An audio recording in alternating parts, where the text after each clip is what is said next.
That's amazing. And so then when you hear Al Gore talk about global warming and the carbon footprint and all the pollution and how they want to tax the air and all that kind of stuff, although we have to be conscious of, you know, our environment because we want to live clean and healthy, which I don't see any way the government is supporting that at all with all the chemicals in the water and the air and everything.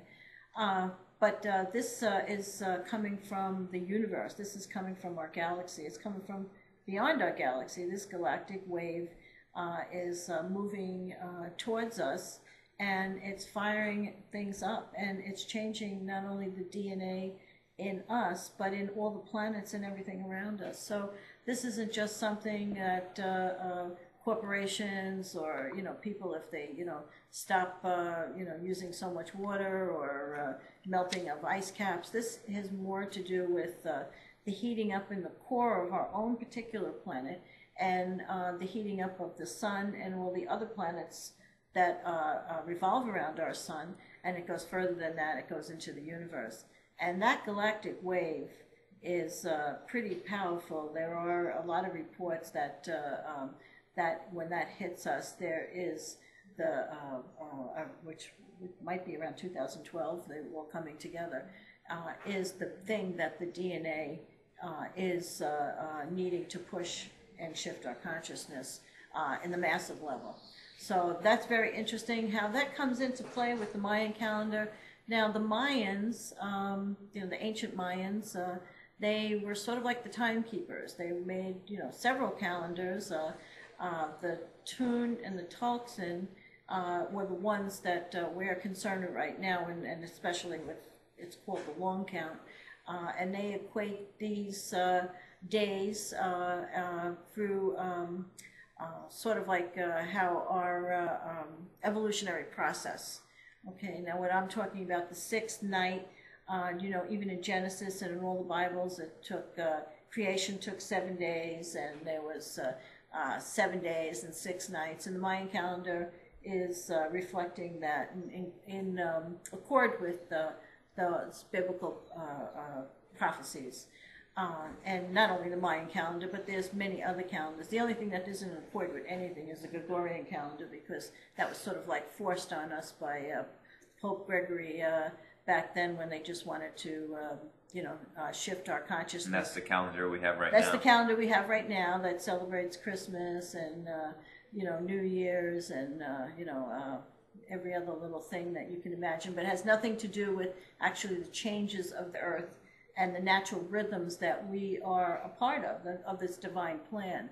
And at that time, they wanted to take the church, had a plan about this, because they wanted to take us out of the our intuition, which is our spiritual self, because, you know, those of us who were attuned to the natural rhythms of the planet were able to sense things and perceive things that weren't of the thinking of the church. And the thinking of the church was a lot about government and power and control. So they sort of forced this on us, and then also, you know, when they couldn't get people to behave and believe in it, they had the Crusades. They killed millions of people. They burnt witches, 4 million witches, because they decided, you know, they still used their intuition. And I believe one of the popes had, you know, recently came out and said, you know, they were sorry about that, and it's a good thing they're sorry about that, because it was a pretty bad, evil thing that they did back then, and to have the church support it and actually push it is, it's actually all part of our evolutionary consciousness, just like Hitler and everything else. So what the Mayan calendar sort of puts us in a perspective is our place and the time and the place that we have here on the earth.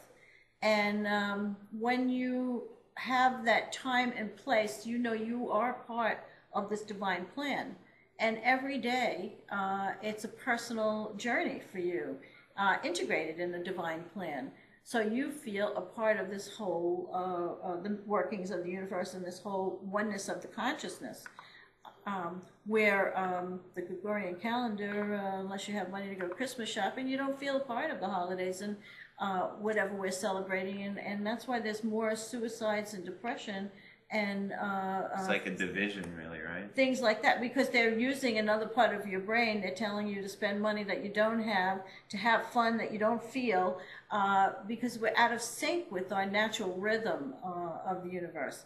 And so what's coming with the Mayan calendar now, we've gone through all the different stages, the 9 steps, from the cellular all the way up to now we're in the galactic, moving into the universal consciousness. And it doesn't end there, though. You know, a lot of people are saying, well, if you believe in the Mayan calendar, and it's just going to end, and it's going to be a lot of earth changes, and it's going to be a terrible ending. I believe what it is it's open to your interpretation. It's open to whatever you want to visualize, whatever consciousness that you have to work with. And this is what's so important with these days and nights now. You know, the past year we're going through a lot of governmental changes, the shift with the new president, you know, the new world order, you know, the monetary system, the crash of the financial systems, the housing market, all the things that we've been talking about for weeks and weeks, and all you have to do is open up a newspaper or put on the TV, and in 5 minutes you'll get caught up to speed on everything that's going on, because it's tragic.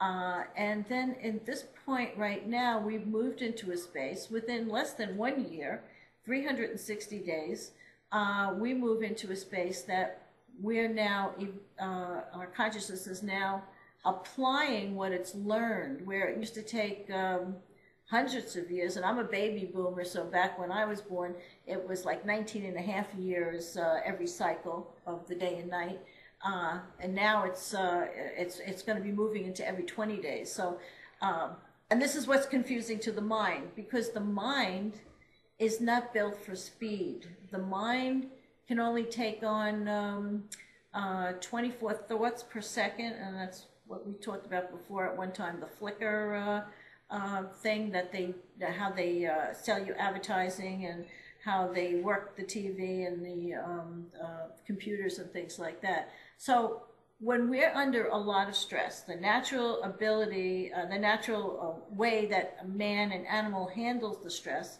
is flight or fright. They would run, you know, or you know, go into a different space. But now we're taught that we're a better person if we're more stressed, if we're, you know, the people, the top CEOs and things like that, the president, how much stress can you handle?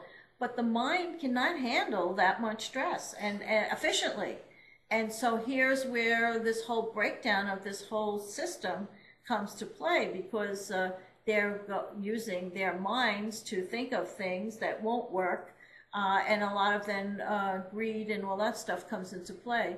But our mind is not used to all this stress. And so the stress, it just like shuts you down and it backs you into a corner.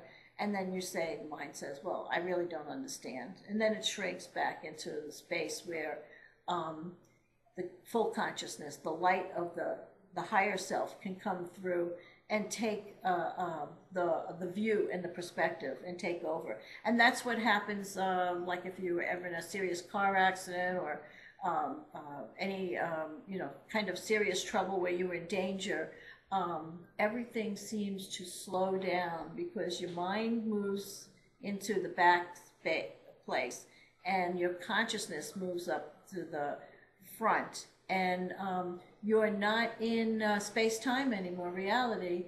You're in the moment, the presence of your own divine power. And, you know, it's why some people survive tragic accidents and some people don't. They say it's because they weren't able to get out of their mind. You know, it was all like, you know, screaming and help, instead of slowing down and seeing everything move into slow motion, so you can put yourself in the place, in the space where the divine energy is, and the miracle happens for you. So this is what the Mayan calendar is telling us right now in the sixth night, the 2012. It's all building up to this big 2012, whether it's actually that day or year or not. It's the season, it's the time, that we are moving into a place where our mind is just a tool, and we recognize it as a tool,